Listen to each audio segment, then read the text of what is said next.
The village nestled close to the river Nyoka. It flowed like a silver ribbon through the heart of their land. The people lived in peace. They were one with the earth. The river was their lifeblood. Its waters nourished their crops. Its depths teemed with fish. Each sunrise saw fishermen casting their nets. Every evening, women gathered at the water's edge. They sang songs of gratitude as they filled their clay pots. The villagers lived in harmony with nature. They took only what they needed.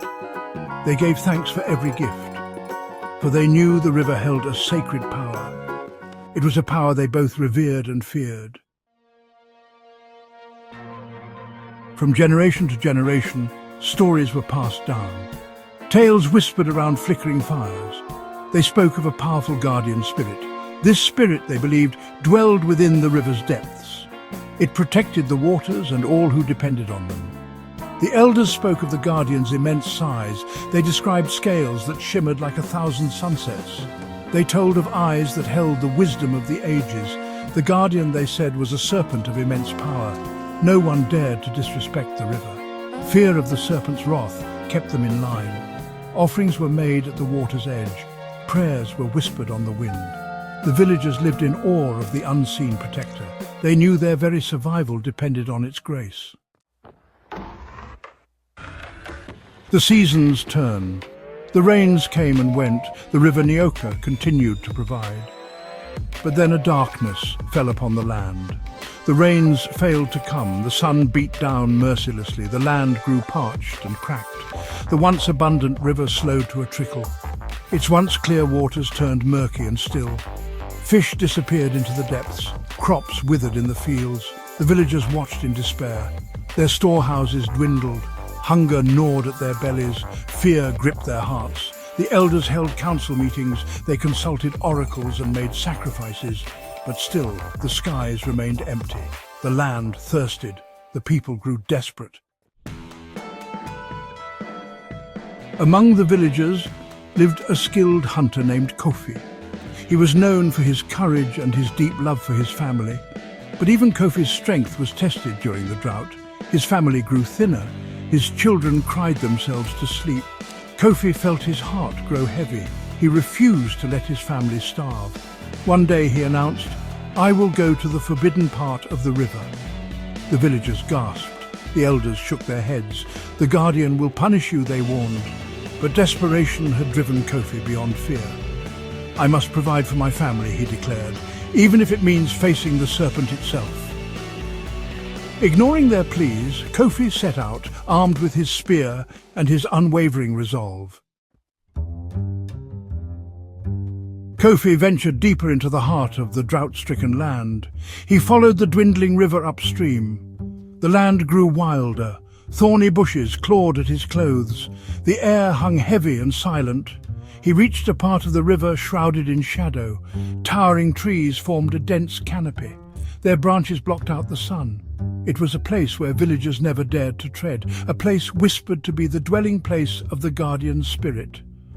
Kofi felt a shiver run down his spine, yet he pressed on. He pushed through a curtain of hanging vines, and then he saw it. A creature of immense size lay coiled in the meager water that remained. Its scales shimmered like 1,000 sunsets. Its eyes, ancient and wise, fixed upon Kofi. Section 6. A message from the deep. Terror threatened to consume Kofi. Still, he stood his ground. "Great serpent," he stammered, "I meant no disrespect."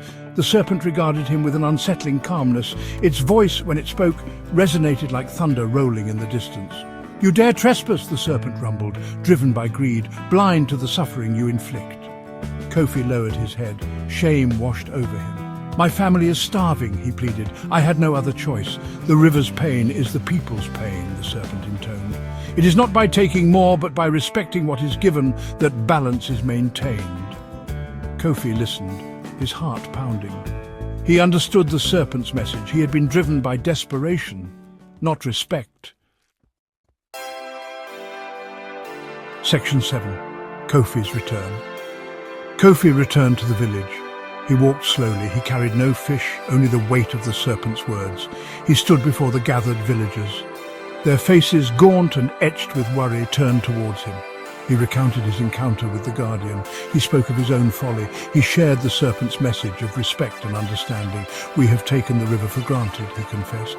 "We have forgotten the harmony that binds us to all living things." His words struck a chord. A wave of shame washed over the villagers. They saw their own desperation reflected in Kofi's tale. The elders nodded. They acknowledged the truth in his words. Section 8. Harmony restored. A change came over the village. They realized the error of their ways. They began to treat the river with reverence. They offered apologies for their neglect. They pledged to restore the balance. They organized themselves. They collected precious rainwater. They rationed their dwindling stores. They shared what little they had. They helped each other through the difficult times. Most importantly, they remembered the serpent's lesson. They understood that true prosperity came not from taking, but from respecting the delicate balance of nature. Their hearts were no longer driven by fear, but by a newfound reverence for the river and its guardian. Section 9. The Guardian's Legacy. The drought eventually broke. The rains returned. The river Nyoka flowed once more with life-giving water. The land healed. The village thrived. The serpent was never seen again, yet its presence continued to be felt. It lived on in the rustling leaves and the murmur of the river. It echoed in the villagers' respect for nature. It resonated in their stories, passed down through generations. The tale of Kofi and the serpent served as a constant reminder. It reminded them that true prosperity lay not in taking, but in respecting the delicate balance of nature. They understood that they were not masters of the earth, but part of a sacred web of life, forever bound to the rhythms of the river and the wisdom of the guardian spirit.